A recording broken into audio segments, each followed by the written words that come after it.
On the night of February 28, 2026, the sky over Iran lit up with anti-aircraft fire.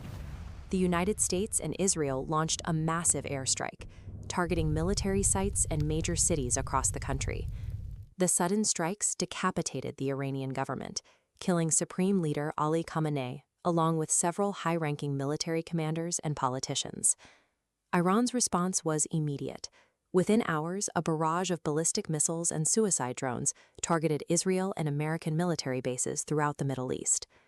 Tehran paralyzed the global economy by closing the Strait of Hormuz, the bottleneck where a fifth of petroleum liquids pass.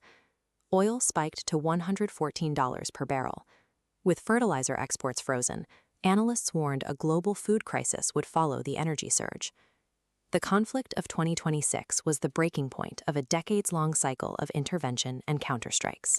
To see how these nations reached this point, we have to look back at the events that turned a diplomatic rivalry into a direct war. The friction reached a near boiling point 8 months earlier. In June 2025, the region was consumed by the 12-day war. During that conflict, Israel and the United States bombed Iranian nuclear and military facilities. Iran answered by launching over 550 ballistic missiles and 1,000 suicide drones into Israel, hitting military sites and population centers. While a U.S.-brokered ceasefire ended the strikes on June 24th, the strategic outcome was inconclusive. The underlying tensions remained unresolved, leaving the region in a state of suspended hostility. The modern conflict has its roots in 1953. At the time, Prime Minister Mosaddegh moved to nationalize Iran's oil industry, seizing control from the British-run company that had dominated it for decades. In response, the CIA and British intelligence orchestrated a covert operation to overthrow him. Declassified documents revealed the mission, Operation Ajax, was designed to bring down the Mossadegh government and replace it with a pro-Western administration to secure cheap oil for the West. The coup succeeded, placing Mohammad Reza Pahlavi, the Shah of Iran, in absolute control.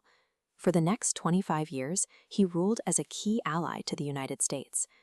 During his reign, the Shah used Savak, a secret police force trained with American assistance, to suppress political dissent through widespread surveillance and imprisonment. This period of foreign-backed authoritarian rule left a lasting mark on the Iranian public. The memory of 1953 created a deep-seated fear of American-led regime change that would eventually fuel a revolution. That revolution arrived in 1979. Millions of Iranians rose up to overthrow the Shah, ending the monarchy and creating a power vacuum in Tehran. A struggle for control emerged between moderate, secular nationalists and radical clerics led by Ayatollah Ruhollah Khomeini. In November, a group of radical students stormed the U.S. Embassy. While it appeared spontaneous, the action was quickly endorsed by the clerical faction as a political tool. For 444 days, 66 American diplomats and citizens were held captive, turning a domestic revolution into a global diplomatic crisis. The radicals justified the takeover by labeling the embassy a den of spies. They argued that the U.S. was using the compound to plan a second coup to reverse the revolution, just as they had done in 1953. The crisis forced the moderate government to resign, allowing the radical clerics to consolidate power. By positioning themselves as the only defense against American plots, they made opposition to the United States a core pillar of the new Islamic Republic. By the late 1980s, the conflict moved from the embassy to the sea. The Persian Gulf became the site of active naval skirmishes as both nations fought for control of the shipping lanes.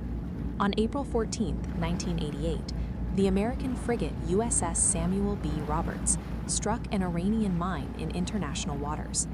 The explosion broke the ship's keel and wounded 10 sailors. The U.S. responded with Operation Praying Mantis.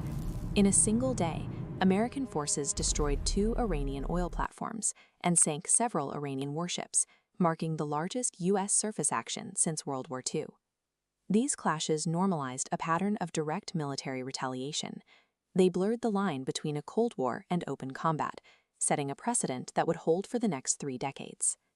In 2026, the various threads of this conflict finally converged. After years of proxy wars, cyber attacks, and naval standoffs, the region shifted back into a state of direct, large-scale warfare. The assassination of Supreme Leader Khamenei in the opening strikes was the conclusion of a regime change strategy that has been a part of U.S.-Iran relations since the 1950s. The massive economic disruption and the scale of the 2026 war were not a sudden departure from the past. They were the result of a 70-year sequence of intervention and retaliation, where each strike paved the way for the next.